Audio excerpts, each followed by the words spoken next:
Leksjon 1. Møte opp. Jeg vil gjerne møtes. Kan vi møtes ved inngangen rundt klokken 16? Det høres perfekt ut. Jeg liker ettermiddagstreff, det gir oss god tid til å prate og fange opp. Nøyaktig. Det er en flott tid å slappe av og dele historier etter en travel dag. Ja. I tillegg er været vanligvis fint rundt den tiden, noe som gjør det enda morsommere. Høyre. Jeg gleder meg. Det er alltid forfriskende å tilbringe tid med venner. Absolutt. Vi kan utforske noen nye steder i nærheten, eller bare nyte en kaffe og snakke. Ja. Jeg elsker å oppdage nye steder sammen, og det gir alltid gode minner. Definitivt. La oss også holde øye med eventuelle interessante hendelser som skjer rundt da. Det er en god idé. Jeg er spent på møtet vårt. Det er for lenge siden sist vi hang sammen. Leksjon 2. Brettspill for moro skyld. For å sosialisere og ha kvalitetstid, hvilke brettspill spiller du vanligvis på samlingene dine? Vi spiller ofte klassikere som Monopoly og Scrabble, men jeg elsker å introdusere nye spill også. Det høres gøy ut. Jeg tror å prøve ut nye spill holder ting spennende og friskt for alle involverte. Absolutt. Det oppmuntrer alle til å engasjere seg og til og med lære nye strategier sammen. Ja. Og det er en fin måte å koble sammen over latter og vennlig konkurranse. Nøyaktig. I tillegg gir det alle en sjanse til å vise frem favorittspillene sine, noe som gjør det mer inkluderende. Høyre. Jeg tror det er viktig å ha en blanding av spill som passer til ulike interesser og ferdighetsnivåer. Ja. På den måten kan alle kose seg og føle seg inkludert i moroa. La oss planlegge en spillekveld snart. Jeg vil gjerne ta med noen av mine favoritter som vi kan prøve. Leksjon 3. Dører til undring. Du vet, bøker er virkelig dører inn til alle slags fantastiske steder, både ekte og innbilte. Absolutt. Det er utrolig hvordan bare noen få ord på en side kan transportere deg til forskjellige verdener og opplevelser. Nøyaktig. Jeg elsker hvordan en god historie kan ta deg med på et eventyr uten å forlate hjemmet ditt. Ja, og det lar deg utforske kulturer og ideer som du kanskje aldri vil møte ellers.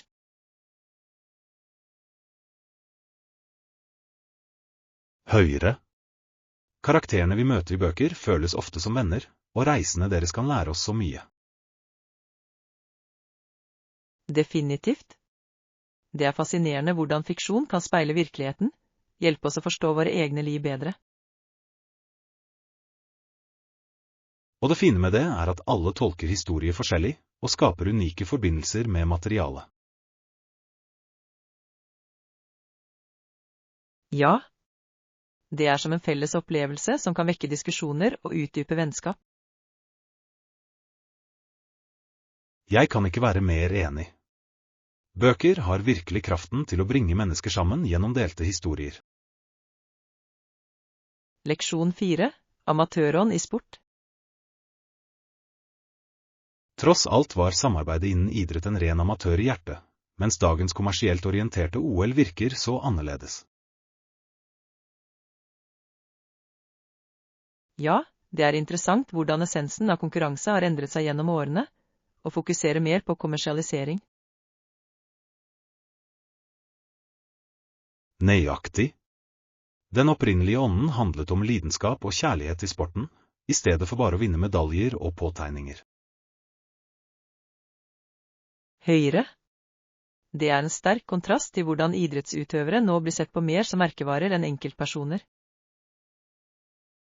Ja, og det er viktig å huske verdiene som opprinnelig motiverte idrettsutøvere til å konkurrere.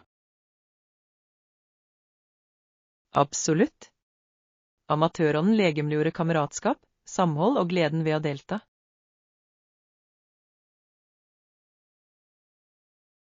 Og disse verdiene bør fortsatt feires, selv midt i det kommersielle presset i dagens sportsverden. Ja, det er en påminnelse om at hjertet av idrett ligger i gleden ved konkurranse, ikke bare utmerkelsene. La oss håpe at vi kan bringe tilbake noe av den ånden og forståelsen for kjærligheten til spillet. Leksjon 5. Hold deg energisk. Hvordan holder du deg energisk gjennom dagen? Jeg synes det er utfordrende å holde fokus noen ganger. Jeg teier for det meste etterfulgt av en lett joggetur og et par sett med push-up-pes for å få blodet til å renne om morgenen. Det høres ut som en god rutine. Det må virkelig hjelpe å kickstarte dagen og holde energien oppe. Absolutt. Fysisk aktivitet øker energinivået mitt og hjelper til med å rense tankene mine for dagen som kommer. Ja. Jeg burde innlemme mer bevegelse i morgenrutinen min, det høres forfriskende ut. Definitivt. Selv korte treningsutbrudd kan utgjøre en betydelig forskjell i hvordan du føler deg. Høyere. Det handler om å finne det som fungerer best for deg og gjøre det til en konsekvent vane. Nøyaktig. I tillegg er det en fin måte å sette en positiv tone for resten av dagen. Jeg er inspirert til å prøve det. Det høres ut som en enkel, men effektiv måte å øke produktiviteten min på. Leksjon 6. Transporttips. Hvis du planlegger å ta toget, har du noen råd til meg? Sikker? Vel, først, sørg for at du bestiller billetter på forhånd for å unngå stress i siste liten. Det er et godt tips. Jeg har hørt at prisene kan variere betydelig avhengig av når du bestiller. Nøyaktig. I tillegg gir det deg trygghet å vite at reiseplanene dine er ordnet på forhånd.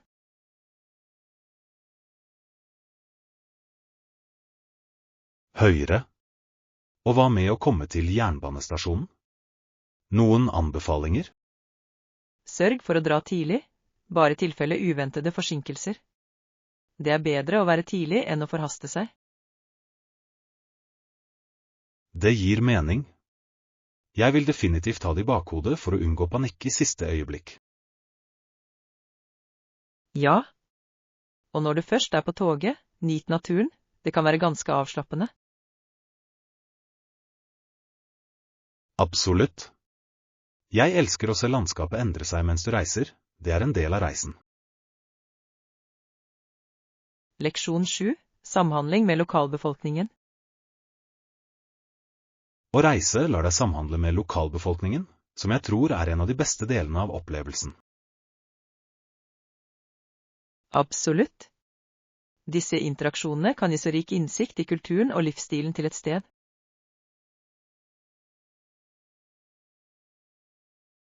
Ja. Å stille spørsmål om hjemlandet fører ofte til fascinerende historier og perspektiver. Nøyaktig. Det er utrolig hvor mye du kan lære av noen som bor der hver dag. Og det skaper en dypere forbindelse til stedet, noe som gjør at reisene dine føles mer meningsfylte. Definitivt. Disse samtalene fører ofte til uventede eventyr og minner du vil verne om for alltid. Høyere.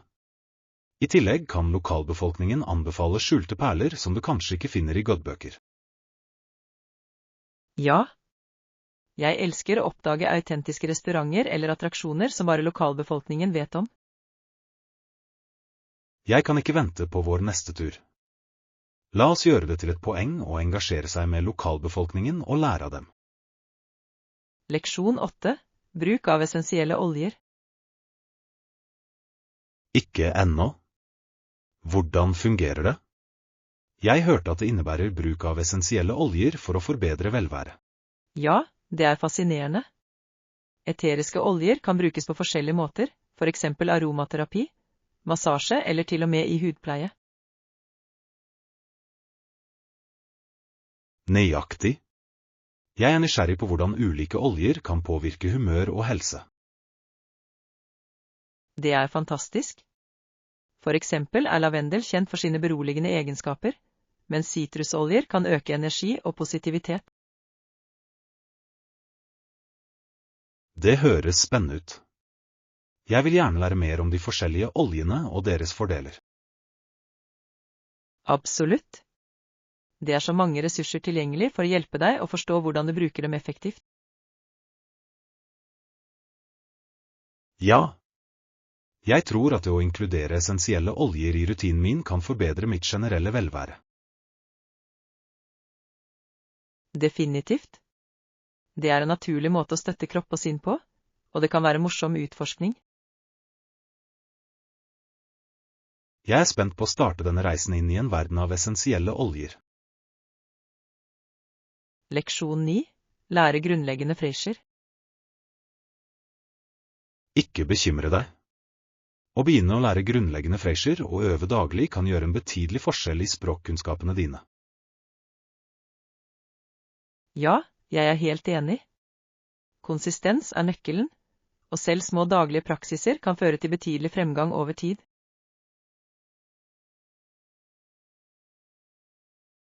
Nøyaktig. Det handler om å bygge et sterkt grunnlag som lar deg kommunisere effektivt. Og å bruke disse setningene i ekte samtaler bidrar til å forsterke det du har lært. Absolutt. Det er utrolig hvor raskt du kan få selvtillit ved å bruke språket i hverdagssituasjoner. Ja. I tillegg åpner det muligheter for å få kontakt med andre og fordype deg i kulturen. Jeg gleder meg til å begynne å trene mer. Det føles givende å lære å kommunisere på et nytt språk. Definitivt. La oss forplikte oss til å oppmuntre hverandre og dele tips om læringsreisene våre. Høres ut som en plan. Sammen kan vi gjøre læring til en morsom og berikende opplevelse. Leksjon 10. Retten til å stemme. Det er fascinerende å tenke på retten til å stemme i demokratiske valg, spesielt med tanke på at noen menn ble nektet denne retten bare fordi de var fattige eller tilhørte en raseminoritet.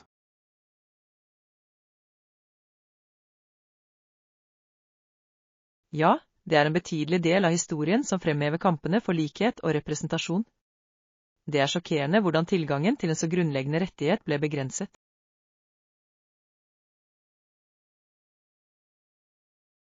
Nøyaktig. Ideen om at økonomisk status eller rase kan bestemme ens evne til å delta i demokratiet er dypt urovekkende. Og det reiser viktige spørsmål om hvor langt vi har kommet og hvor mye lenger vi må gå for å sikre like rettigheter for alle.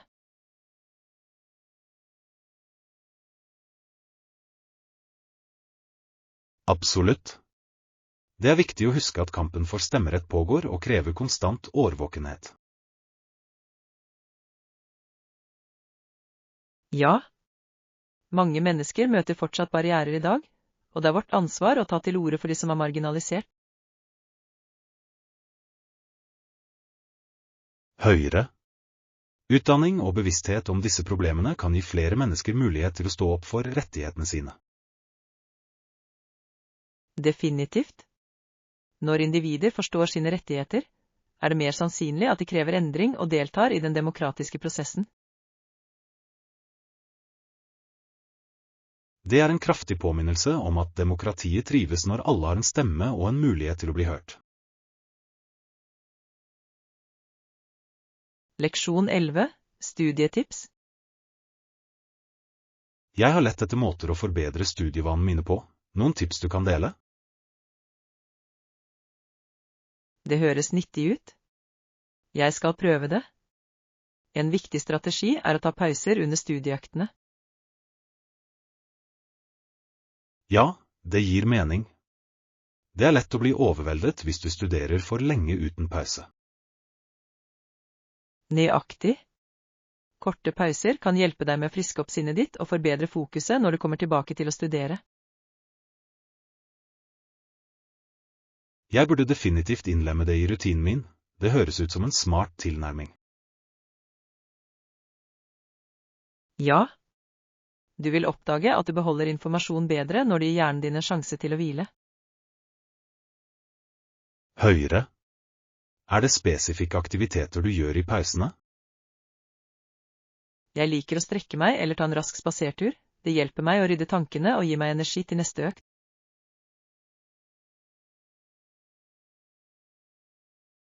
Det er en god idé. Jeg skal prøve å få litt bevegelse i pausene mine også.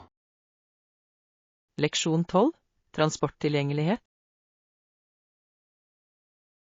Jeg har tenkt på transportalternativer for turen vår. Er museet og parken lett tilgjengelig? Ja, det er de. Begge steder har gode offentlige transportforbindelser, noe som gjør det enkelt å komme seg rundt. Det er betryggende. Jeg foretrekker å bruke offentlig transport for å unngå stresset med parkering. Nøyaktig. Det er mer praktisk, og du får oppleve byen som en lokal. Ja. I tillegg er det miljøvennlig, noe som er en bonus. Absolutt. Mange byer forbedrer sine offentlige transportsystemer for å ta imot flere besøkende. Jeg ser frem til å utforske uten stress med å navigere i trafikken. Ja. La oss lage en plan for å bruke offentlig transport og nyte severdighetene underveis. Definitivt. Det blir et eventyr i seg selv å oppdage byens transportmuligheter. Leksjon 13. Nettsikkerhet. Det er viktig å være oppmerksom på phishing-svindel og mistenkelige lenker når du surfer på nettet. Ja, vi bør alltid dobbeltsjekke før vi klikker på noe som virker av, spesielt i e-poster. Nøyaktig. Det er overraskende hvor sofistikert noen svindel kan være, noe som gjør det lett å falle for dem. Absolutt. Å bruke et øyeblikk på å bekrefte kilden kan spare deg for mye trøbbel senere. Høyre. Jeg ser alltid etter tegn på legitimitet, som riktige e-postadresser og grammatikk. Ja. Og det er nyttig å bruke sikkerhetsprogramvare som også kan flagge mistenkelig aktivitet. Definitivt. Å holde seg informert om de siste svindelene er også avgjørende for å beskytte oss selv. Absolutt. Deling av informasjon om potensielle trusler kan hjelpe andre å holde seg trygge. Jeg er glad vi diskuterer dette. Det er et viktig aspekt ved å navigere i den digitale verden. Leksjon 14. Den avsidesliggende øya. Visste du at denne svært lille øya ligger over 4000 kilometer fra New Guinea? Det er utrolig hvor isolert det er. Ja, den avstanden setter virkelig i perspektiv hvor unik og fjern den må være. Jeg lurer på hvordan livet er der. Nøyaktig. Isolasjonen kan bety en helt annen livsstil sammenlignet med mer urbane områder. Jeg kan tenke meg. Samfunnet må stole sterkt på lokale ressurser og tradisjoner for å opprettholde seg selv. Ja. Det er sannsynlig at kulturen der er rik på historie og unike praksiser formet av miljøet deres. Absolutt. Jeg vil gjerne lære mer om deres skikker og hvordan de tilpasser seg å bo på et så avsidesliggende sted. Og tenk på den naturlige skjønnheten. Naturen må være fantastisk, med uberørt landskap og mangfoldig dyreliv. Ja. Å utforske et slikt sted ville være et eventyr uten like, langt fra det moderne livets kjas og mas. Det er utrolig å tenke på hvor langt unna det er, men det er en del av vår verden, fylt med historier som venter på å bli oppdaget. Leksjon 15. Tur til London. Hei! Jeg planlegger en tur til London neste måned, og jeg kan virkelig bruke noen råd om bestilling av overnatting.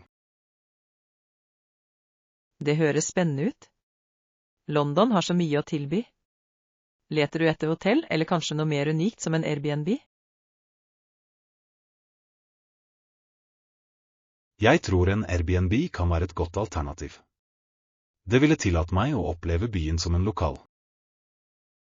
Absolutt. Å bo i et boligområde kan gi mer autentisk følelse av livet i London.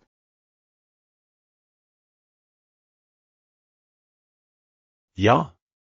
I tillegg kan jeg spare penger ved å lage mine egne måltider, noe som er en bonus. Definitivt.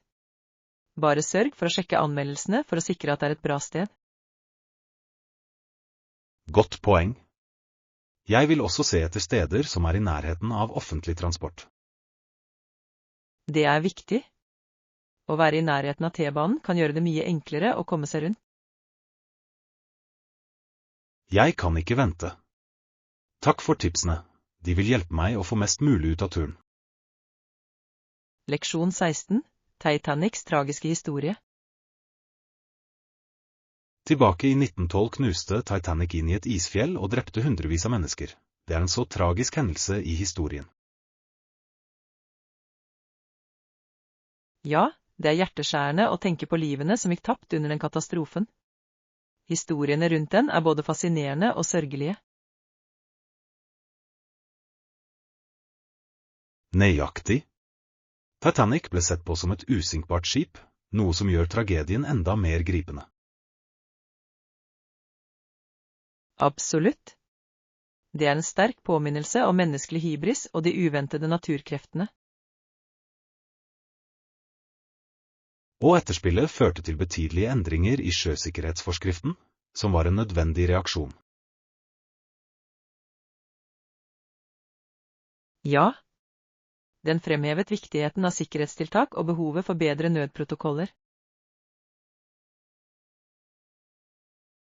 Det er interessant hvordan en slik katastrofe kan føre til fremskritt som beskytter fremtidige reisende. Definitivt. Titanic er fortsatt en mektig historie om både innovasjon og tragedie i maritim historie. Jeg tror det er viktig å huske disse hendelsene, ettersom de former vår forståelse av sikkerhet og ansvar til sjøs. Leksjon 17. Fords avgjørelse. Ford bestemte seg for å legge til ytterligere $11 per bil for å fikse problemet, noe som viser deres forpliktelse til sikkerhet. Ja, det er interessant hvordan de veide kostnadene ved å fikse problemet opp mot potensielle konsekvenser. Nøyaktig. Noen selskaper kan ha kuttet hjørner, men Ford tok den ansvarlige veien. Det er beundringsverdig når et selskap prioriterer kundesikkerhet fremfor kortsiktig fortjeneste. Absolutt. Den avgjørelsen forbedret sannsynligvis deres rykte i det lange løp også. Ja. Forbrukere setter pris på bedrifter som står ved sine produkter og tar ansvar. Det er en påminnelse om at etisk praksis kan føre til langsiktig suksess i virksomheten. Definitivt. Jeg tror det er avgjørende for alle selskaper å vurdere virkningen av deres beslutninger på kundene. Jeg er enig. Åpenhet og ansvarlighet er avgjørende for å bygge tillit hos forbrukerne. Leksjon 18. Elektronikkbutikkanbefalinger. Jeg har sjekket ut denne elektronikkbutikken i nærheten, og de har et fantastisk utvalg av gadgets og tilbehør. Det høres lovende ut. Hva slags produkter ser du etter? Jeg er hovedsakelig interessert i å oppgradere datamaskinen min og kanskje få noen nye hodetelefoner. Stor. Det er alltid spennende å forbedre det tekniske oppsettet ditt. Har du funnet noen spesifikke merker du liker? Ja. Jeg har hørt gode ting om noen få merker, og jeg vil se dem personlig før jeg tar en avgjørelse. Det er smart. Det er alltid bedre å teste ut ting, spesielt med elektronikk. Nøyaktig. I tillegg er personalet i butikken veldig hjelpsomme, noe som gjør handleopplevelsen hyggelig. Det er en bonus. God kundeservice kan utgjøre en stor forskjell ved kjøp. Jeg er helt enig. Jeg skal fortelle deg hvordan shoppingen min går. Jeg er spent på den nye teknologien. Leksjon 19. Sykepleie og medisinske rapporter. Hun publiserte en 1000 sider lang rapport om medisinske tilstander i den britiske hæren, som er en ganske imponerende prestasjon.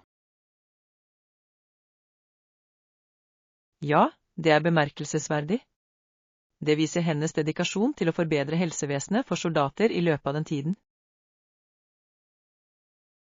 Nøyaktig. Hennes omfattende forskning skal ha gitt verdifull innsikt og ført til betydelige reformer. Absolutt. Og å skrive flere bøker om sykepleie fremhever hennes engasjement for å fremme feltet. Det er inspirerende hvordan hun brukte kunnskapen sin til å gå inn for bedre forhold og praksis innen medisin. Ja. Arbeidet hennes påvirket sannsynligvis mange helsepolitikker og satte standarder for fremtidige generasjoner. Det er en kraftig påminnelse om hvilken innvirkning en person kan ha på et helt yrke. Definitivt. Arven hennes fortsetter å inspirere sykepleiere og medisinske fagfolk i dag. Jeg tror det er avgjørende å anerkjenne og feire bidragene til pionerer innen helsevesenet. Leksjon 20. Opprettholde fordeler for fremtidige generasjoner.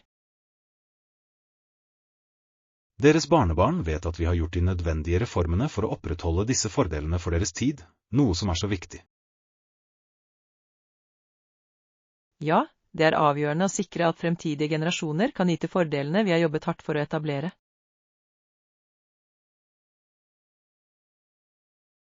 Nøyaktig. Planlegging på lang sikt er avgjørende for å skape en stabil og velstående fremtid. Og det gjenspeiler vårt ansvar overfor ikke bare våre jevnaldrende, men også overfor de som vil komme etter oss. Absolutt. Det handler om å bygge en arv som støtter fremtidige generasjoners velvære. Ja. Å sikre at reformer er bærekraftige krever samarbeid og engasjement fra alle involverte. Det er inspirerende å tenke på hvordan handlingene våre i dag kan ha en varig innvirkning på morgendagen. Definitivt. La oss fortsette å gå inn for politikk som prioriterer behovene til både nåværende og fremtidige generasjoner. Jeg er enig. Sammen kan vi skape en bedre verden for de som skal arve den. Leksjon 21. Klare mål og effektiv justering. Absolutt. Å ha klare mål vil hjelpe oss med å justere innsatsen vår effektivt og jobbe mot målene våre. Ja, det er viktig å vite hva vi sikter mot for å holde fokus og motivere.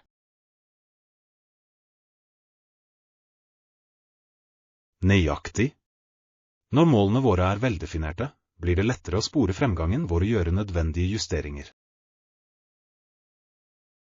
Og det oppmuntrer til teamarbeid, ettersom alle forstår rollene deres i å nå de felles målene.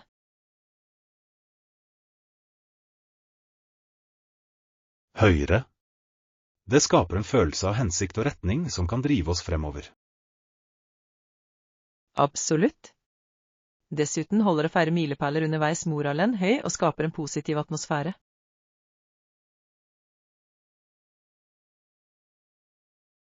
Ja. Det er viktig å anerkjenne prestasjoner, uansett hvor små, for å opprettholde motivasjonen. Definitivt. Tidlige mål gjør det også lettere å kommunisere vår visjon til andre. Jeg kunne ikke vært mer enig. Det handler om å lage et veikart som alle kan følge sammen. Leksjon 22. Fotball verden rundt.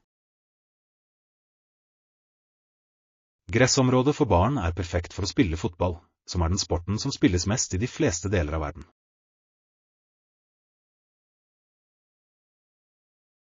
Ja, det er utrolig hvordan fotball bringer mennesker sammen, uavhengig av alder eller bakgrunn. Nøyaktig. Det er et universelt språk som kan koble sammen samfunn og fremme vennskap. Og lek i åpne rom oppmuntrer barna til å være aktive og utvikle viktige sosiale ferdigheter. Absolutt. Fotball lærer lagarbeid, disiplin og viktigheten av fair play. Ja, det er en fin måte for barn å lære verdifulle livsleksjoner mens de har det gøy. Og spenningen i en kamp kan inspirere unge spillere til å drømme stort og forfølge lidenskapene sine. Definitivt. Jeg elsker hvordan fotball kan skape en følelse av tilhørighet og fellesskap blant både spillere og fans.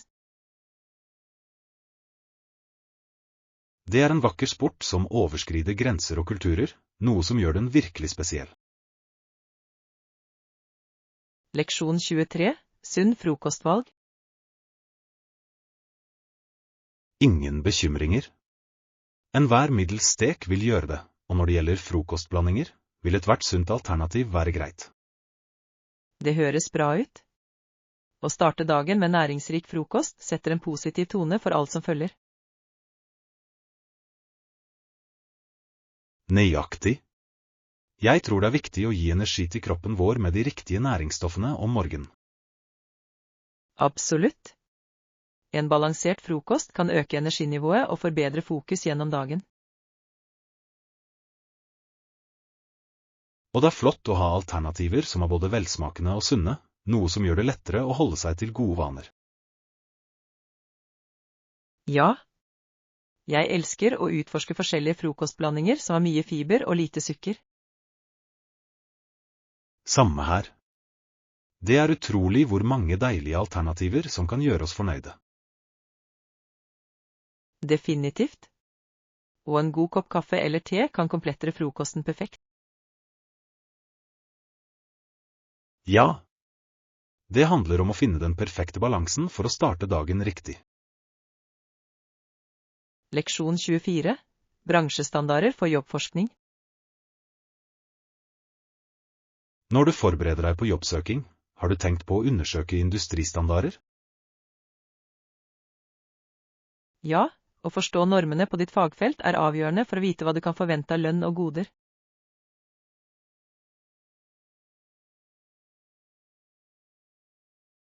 Nøyaktig. Det hjelper deg med å sette realistiske forventninger og styrker deg under forhandlinger. Og den kunnskapen kan virkelig gjøre en forskjell når du presenterer deg selv for potensielle arbeidsgivere. Sikkert. Arbeidsgivere setter pris på kandidater som er informert og trygge på sin verdi. Det viser også at du har gjort leksene dine, noe som kan skille deg fra andre søkere. Høyere. I tillegg kan industristandarder variere betydelig fra region til region, så lokal forskning er viktig. Definitivt. Å skreddersy tilnærmingen din basert på lokale markedsforhold kan øke sjansene for suksess.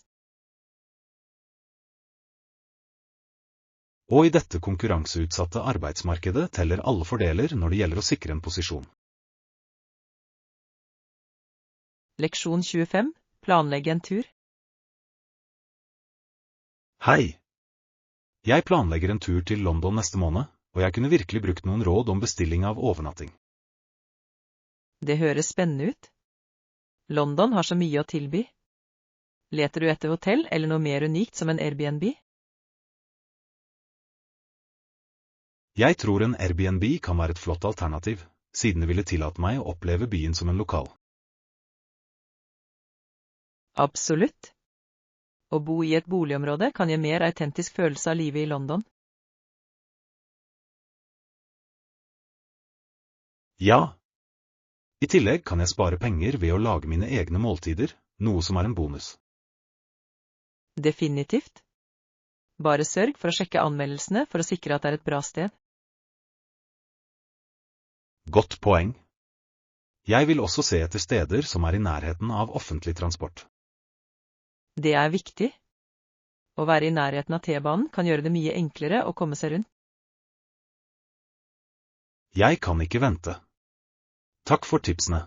De vil hjelpe meg å få mest mulig ut av turen. Leksjon 26. Avklare tvil.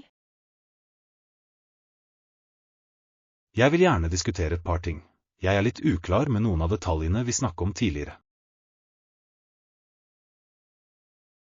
Sikker? Jeg avklarer gjerne alt som er forvirrende. Hva konkret vil du gå over? Jeg er spesielt usikker på tidslinjen for prosjektet vårt og tidsfristene vi setter. Det er forståelig. La oss dele det ned trinn for trinn for å sikre at alt er klart. Ja, jeg tror det vil hjelpe mye. Jeg vil være sikker på at jeg er på samme side som alle andre. Absolutt. Kommunikasjon er nøkkelen, spesielt når man jobber mot felles mål. Høyere. Jeg setter pris på din vilje til å hjelpe med å avklare ting for meg. Selvfølgelig. Det er viktig at vi alle føler oss trygge på våre roller og ansvar. Jeg føler meg bedre allerede å vite at vi kan diskutere dette åpent. Leksjon 27. Navigere flyplassen. Hei, har du vært på denne flyplassen før? Nei, det er min første gang. Jeg håper det ikke er for komplisert å navigere. Samme her. Jeg har hørt at noen flyplasser kan være ganske overveldende, spesielt for førstegangsbesøkende. Ja, jeg er alltid bekymret for å gå meg vill eller gå glipp av flyet mitt. Nøyaktig. Det er viktig å sette seg inn i oppsettet og hvor alt er plassert. Jeg er enig. Å sjekke flyplassens nettside for kart og informasjon kan være veldig nyttig. Det er en god idé. I tillegg kan det å ankomme tidlig gi oss nok tid til å finne ut av ting. Ja. Jeg vil heller ha ekstra tid til å slappe av igjen og skynde meg gjennom sikkerheten. Sikkert. La oss lage en plan for å komme med god tid til overs. Leksjon 28. Fargerike drakter. De fabelaktige fargedressene ser fantastisk ut. Jeg er imidlertid ikke sikker på størrelsen. Ja, de skiller seg virkelig ut. Det er alltid gøy å se dristige motevalg som det. Nøyaktig. Men det kan være vanskelig å finne den rette passformen, spesielt med slike unike stiler. Ja. Det er viktig å prøve dem og se hvordan de har det før du tar en avgjørelse. Jeg er enig. Noen ganger kan størrelser variere mellom merker, så det er best å sjekke. Definitivt. Og en godt tilpasset dress kan utgjøre hele forskjellen i hvordan du føler deg og presenterer deg selv. Høyere. Jeg vil føle meg trygg og komfortabel i det jeg har på meg. Absolutt. La oss sørge for at vi finner den perfekte passformen som fremhever stilen din. Jeg er spent på å prøve noen alternativer. Takk for støtten til å finne den rette. Leksjon 29. Shopping for varme. Har du vurdert å sjekke ut nettbutikker også for ekstra varme i vinter? Ja, det er en smart idé. Netthandel kan tilby et bredere utvalg, spesielt for vinterutstyr. Nøyaktig. I tillegg har mange nettbutikker gode salg, spesielt i de kalde månedene. Ja, jeg elsker å finne tilbud på varme jakker og koselige gensere.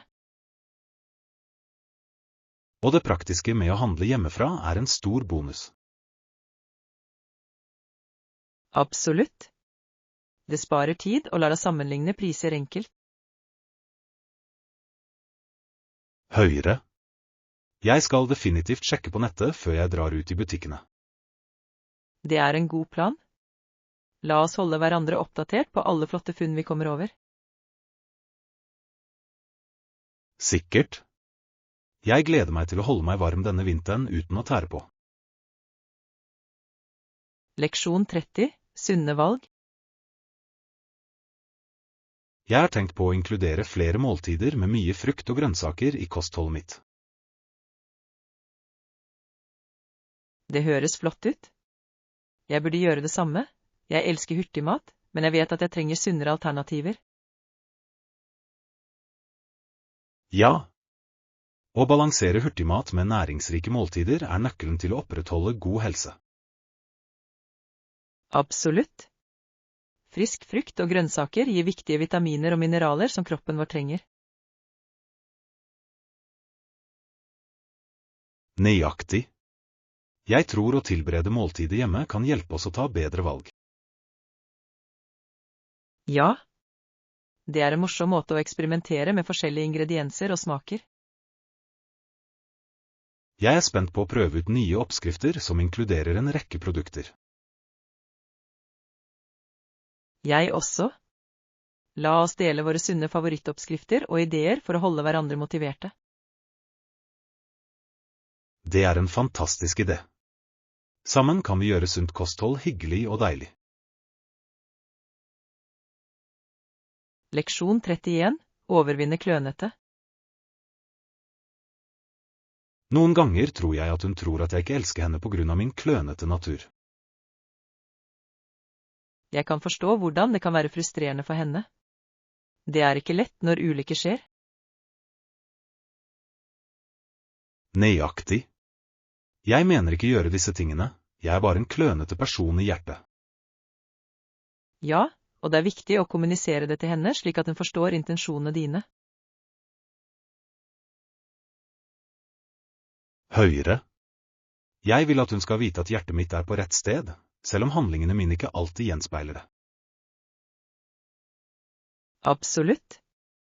Åpne samtaler kan bidra til å oppklare misforståelser og styrke båndet ditt. Ja. Jeg skal sørge for å uttrykke følelsene mine og forsikre henne om min kjærlighet. Det er en flott tilnærming. Det vil hjelpe henne til å føle seg tryggere i forholdet ditt. Jeg setter pris på din støtte. Det er godt å snakke åpent om disse tingene. Leksjon 32. Besøke et lokalt museum. Jeg tror jeg skal besøke et lokalt museum snart. Det er så mye å lære om kultur og historie. Det er en god idé. Museer har ofte fascinerende utstillinger som kan utvide perspektivet ditt. Ja. Jeg er spent på å utforske og oppdage nye ting jeg ikke visste fra før. Du vil ikke angre. Museer er en fin måte å få kontakt med fortiden og forstå ulike kulturer. Nøyaktig. I tillegg er det alltid interessant å se hvordan kunst og historie krysser hverandre på unike måter. Absolutt. Jeg elsker å vandre gjennom utstillinger og suge inn all informasjonen. Jeg skal sørge for å ta meg god tid og virkelig sette pris på det jeg ser. Ja. Alt handler om opplevelsen, så ikke skynd deg gjennom det. Jeg gleder meg til å dele det jeg lærer etter mitt besøk. Leksjon 33. Transportvennlighet. Busstasjonen ligger rett over gaten fra jernbanestasjonen, noe som er utrolig praktisk. Ja, det gjør det mye enklere å reise, spesielt hvis du trenger å bytte mellom ulike transportformer.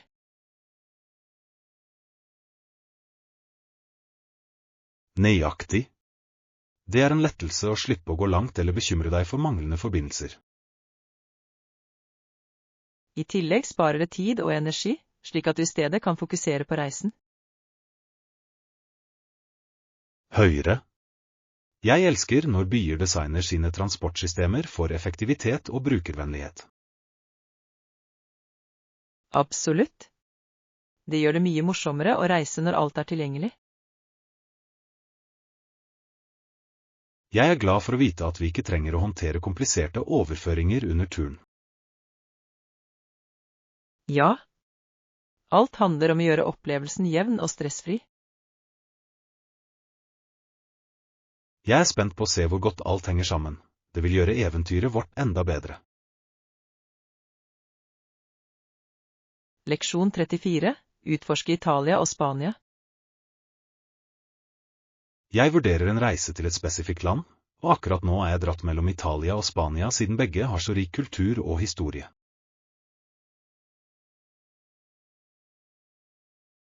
Det høres spennende ut. Begge land tilbyr utrolige opplevelser, fra fantastisk arkitektur til deilig mat. Nøyaktig. Italia har sine vakre historiske steder som Colosseum og kanalene I Venezia, men Spanias pulserende kultur og festivaler også veldig tiltalende. Ja. Og la oss ikke glemme maten. Italiensk pasta kjent, men spansk tapas en morsom måte å spise på.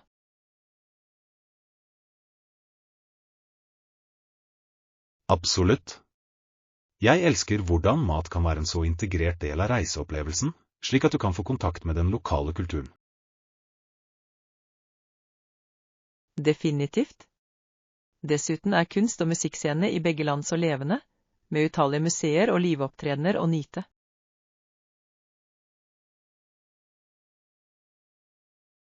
Høyre. Jeg føler at jeg kan tilbringe uker I begge landene og fortsatt ikke se alt. Det det fine med å reise. Hver opplevelse lærer oss noe nytt og utvider vår forståelse av verden.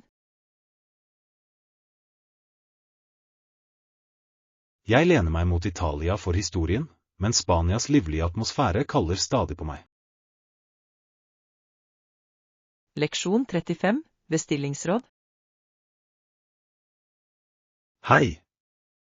Jeg planlegger en tur til London neste måned, og jeg ser etter noen råd om bestilling av overnatting. Det høres ut som en fantastisk plan.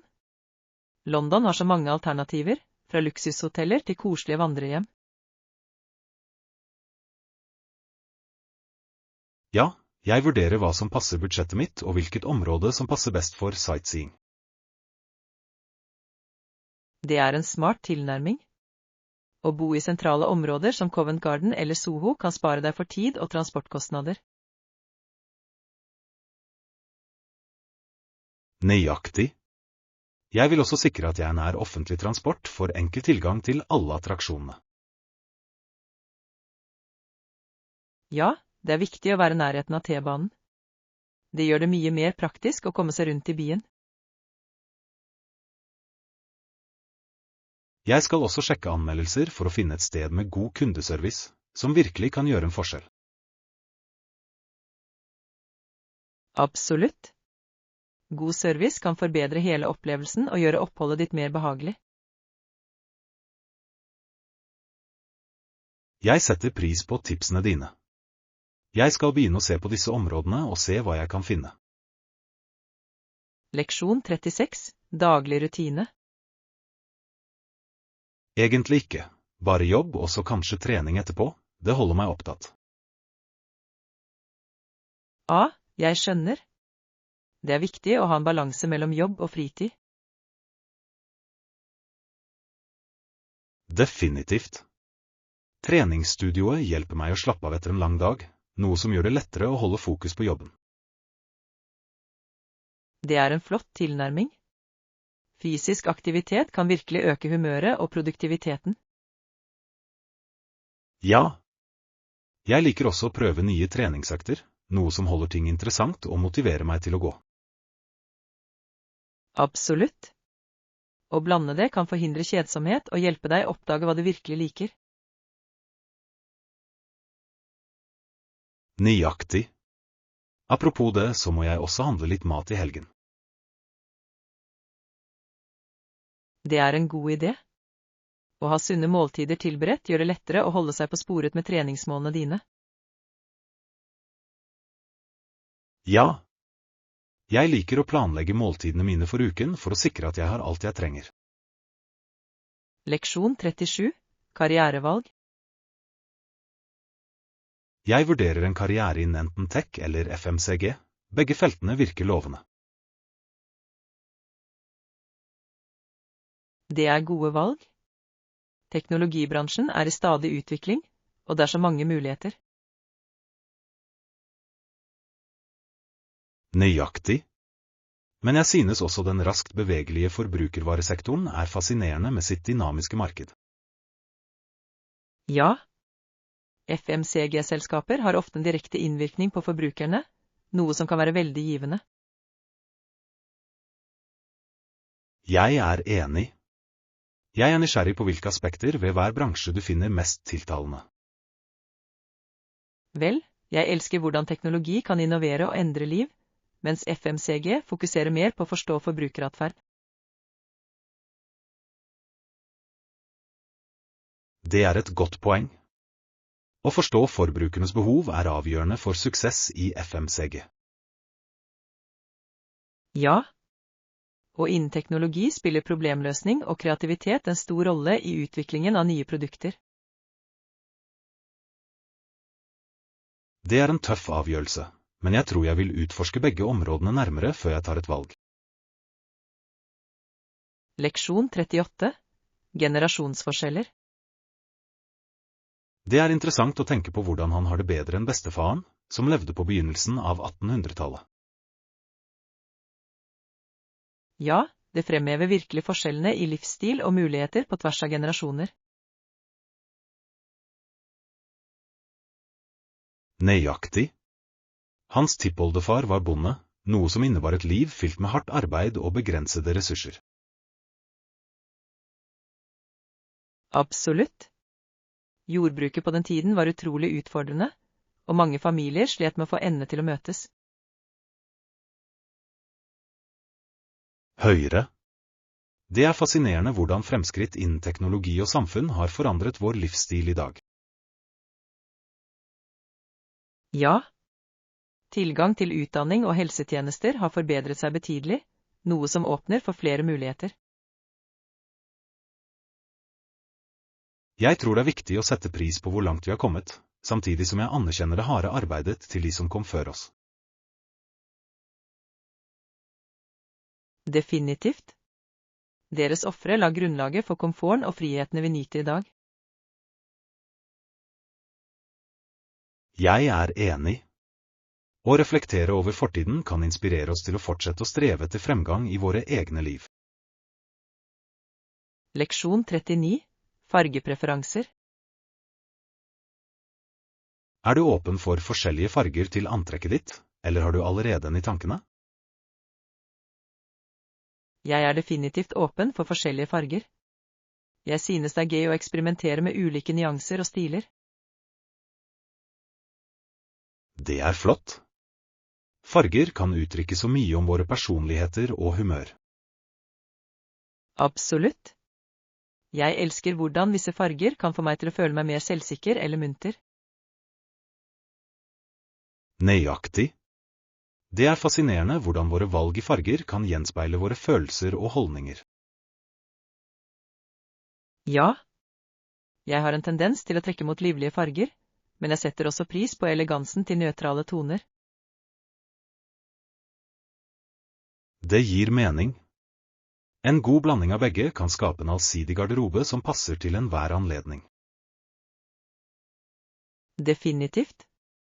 Jeg tror det handler om å finne den rette balansen som får deg til å føle deg komfortabel og stilig. Jeg er helt enig. La oss utforske noen alternativer sammen. Det er alltid gøy å handle med en venn. Leksjon 40. Motevalg. Hva slags klær har de i den butikken? Jeg er nysgjerrig på de siste trendene. Jeg foretrekker trendy stiler som er både moteriktige og komfortable, så jeg pleier å sjekke butikker som reflekterer det. Det høres perfekt ut. Det er viktig å finne klær som ikke bare ser bra ut, men som også føles bra å ha på seg. Absolutt. Jeg elsker antrekk som lar meg bevege meg fritt samtidig som jeg uttaler meg. Ja. Og det er spennende å se hvordan motetrender utvikler seg over tid, og tilbyr nye stiler å utforske. Definitivt. Jeg liker å mikse og matche forskjellige deler for å skape unike utseende. Det er en flott tilnærming. Å tilpasse stilen din kan få deg til å skille deg ut og føle deg trygg. Nøyaktig. Mote skal være morsomt og en måte å uttrykke hvem du er. Jeg kunne ikke vært mer enig. La oss snart gå på shopping sammen. Det vil være kjempegøy å oppdage nye stiler. Leksjon 41. Sikkerhetsinnskudd. Hva gjør du med verdisakene dine i rommet? Jeg bekymrer meg alltid for å holde dem trygge. Vi har safer på hotellet nettopp av den grunn. Det er en fin måte å sikre trygghet på.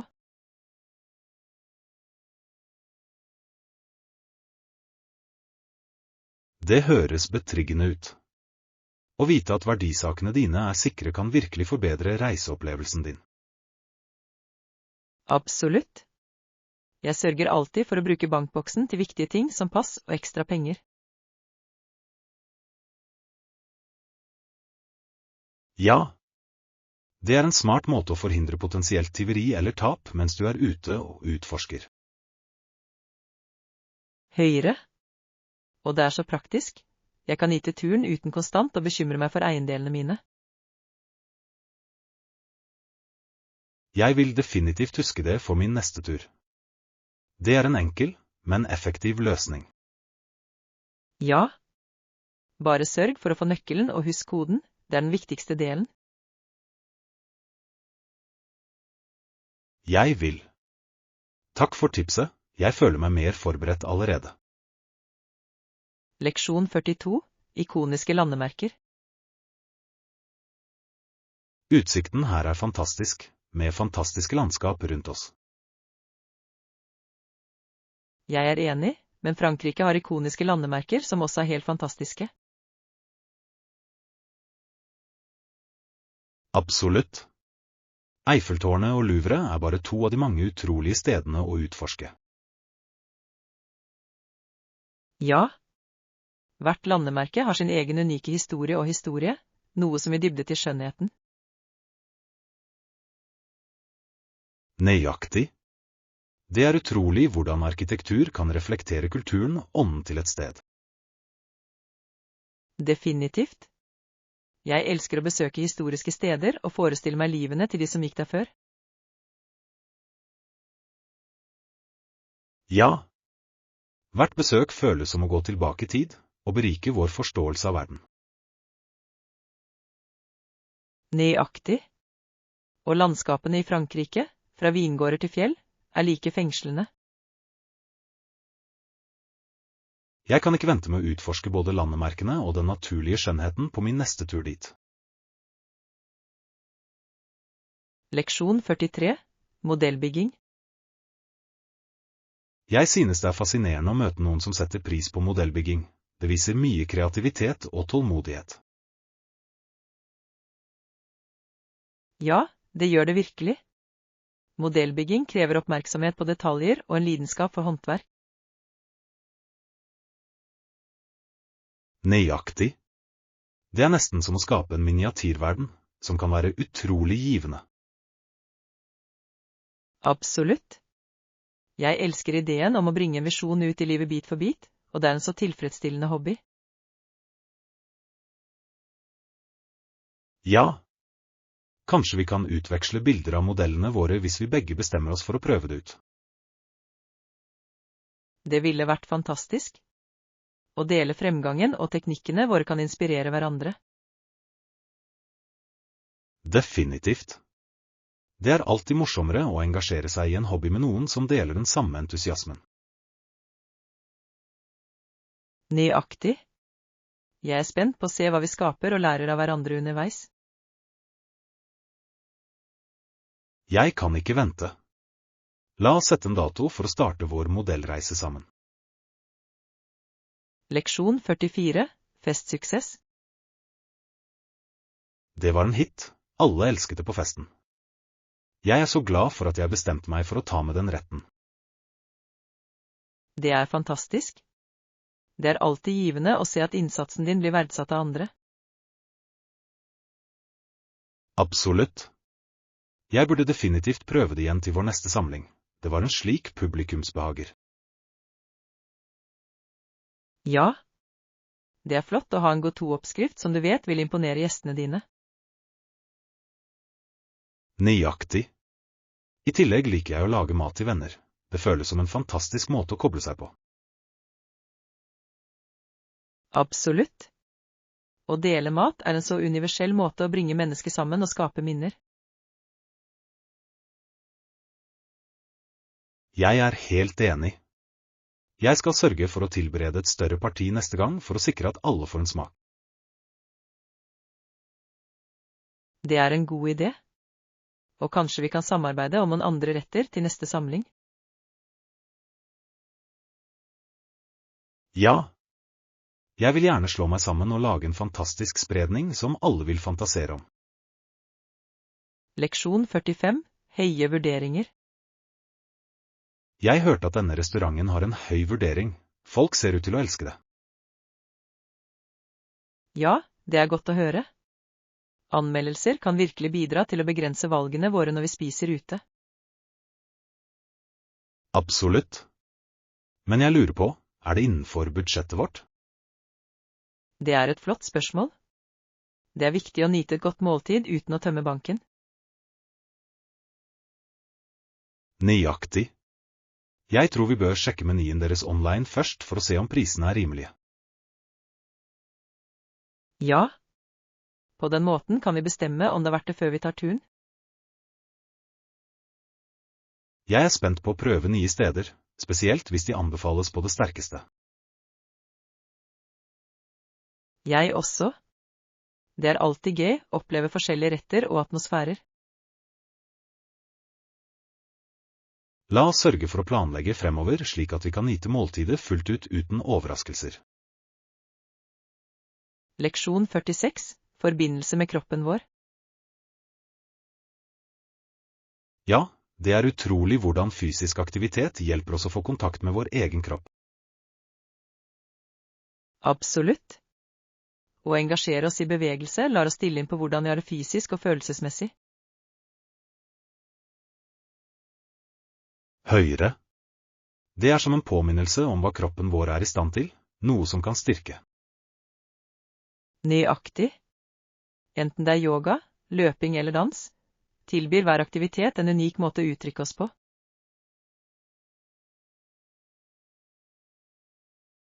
Og det fremmer en dypere forståelse for kroppene våre og hva de gjør for oss hver dag. Ja. I tillegg kan det også være en fantastisk stressavlaster, som hjelper oss å finne balanse i livene våre. Jeg er enig.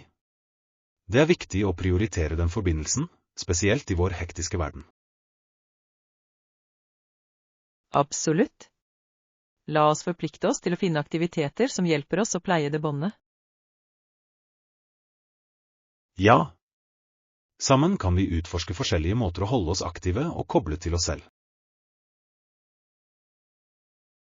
Leksjon 47. Akademisk press. Mengden stress og frustrasjon kan noen ganger være overveldende. For det første har vi press fra universitetet vi jobber på for å bli mer produktive. Ja, jeg forstår godt. Forventningene kan være så høye, noe som gjør det vanskelig å klare alt.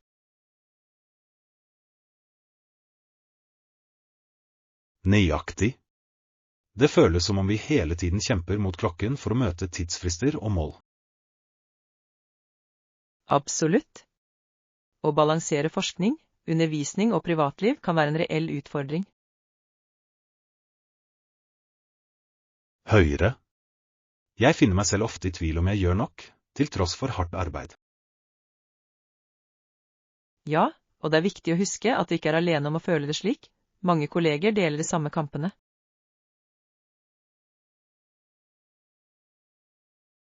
Ekte. Å dele erfaringer kan bidra til å lindre noe av dette presset og gi støtte. Definitivt. La oss gjøre det til et poeng å sjekke inn med hverandre regelmessig for å dele utfordringene våre. Jeg liker den ideen. Det er avgjørende å ha et støttesystem i stressende tider. Leksjon 48. Eksponering for sollys. For maksimal eksponering for sollys er det en smart idé.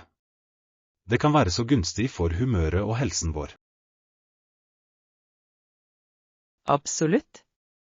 Sollys hjelper til med å regulere søvnsyklusene våre og øke vitamin D-nivåene våre. Ja. Jeg har lagt merke til at jeg føler meg mye gladere og mer energisk når jeg tilbringer tid utendørs. Nøyaktig. Det er utrolig hvordan noe så enkelt som sollys kan ha så dyp innvirkning på vårt velvære.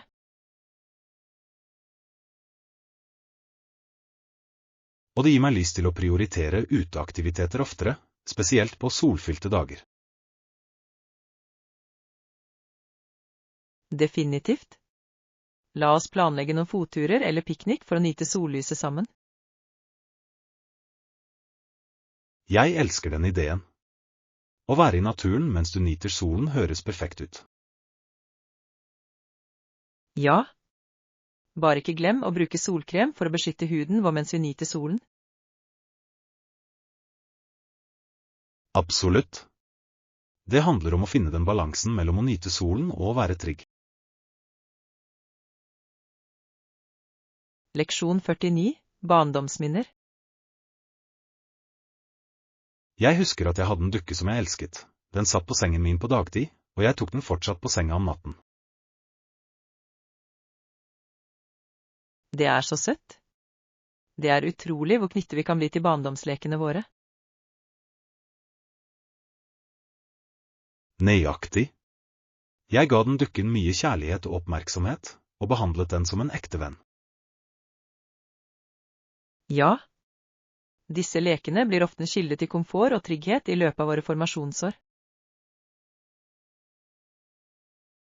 Jeg synes det er fascinerende hvordan de kan inneholde så mange minner og følelser for oss. Absolutt. Hver ripe eller merke forteller en historie om eventyr og fantasifull lek.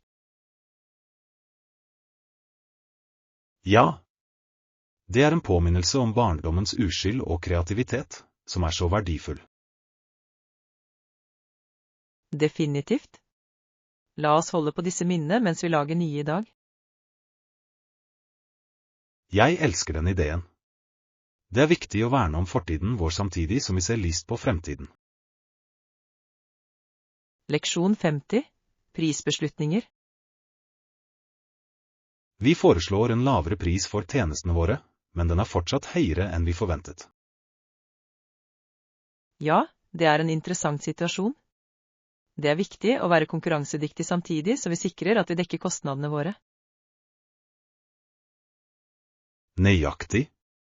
Vi må finne en balanse som gjenspeiler verdien vi gir uten å prise oss ut av markedet.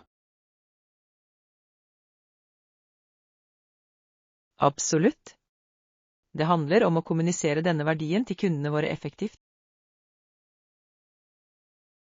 Høyere. Hvis vi kan demonstrere fordelene med tjenestene våre, kan kundene være villige til å betale litt mer. Ja. Åpenhet om hvorfor vi setter prisene våre kan bidra til å bygge tillit hos kundene våre. Jeg tror det er avgjørende å lytte til tilbakemeldinger fra kunder også, for å sikre at vi oppfyller deres behov. Definitivt. Det kan veilede oss i å ta informerte beslutninger om vår prisstrategi. Jeg er optimistisk på at med riktig tilnærming kan vi få dette til å fungere i vår favør.